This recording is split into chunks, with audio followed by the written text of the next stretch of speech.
Os ydych chi'n cyflwyno pantomime, mae'n rhaid i chi gael ceffyl does, ac fe roedd na geffyl un go iawn fyd, ar lwyfan y theatr. Wan ta, o'n i wedi cyfarfod y perchenog Ifor Lloyd o'r blaen.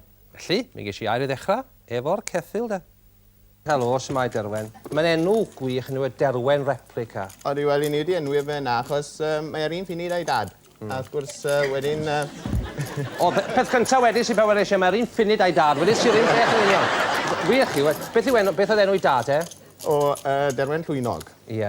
Felly, ni'n trio rhoi enwau Cymraeg a Saesneg fel mae'n dod, a wrth gwrs mae'r rhai o'r enwau mae'n ôl i ddechrau'r ganrif. A pwy oedd Derwen Rosina? Mae'n giau oedd hwnna wedyn. O, wy'n abod y teulu, wy'n abod y teulu. A wedyn, beth arall chi, beth am, sut mae nebo Black Magic dyddi yma? O, ta ci arall mae hwnnw'n iawn. Dan nhw ddim yn credu chi'n gweld fod yr enwau, ma nhw'n enwau iawn, yndyn nhw? O, ydyn, fe gofrestrwyd y gymdeithas ar ddechrau'r ganrif yma, a wrth gwrs maen nhw i gyd wedyn yn cael enwau gyda'r gymdeithas. Chi'n gweld, ni'n i adnabod nhw'n ôl yr enwau hynny, ynddi? Ie.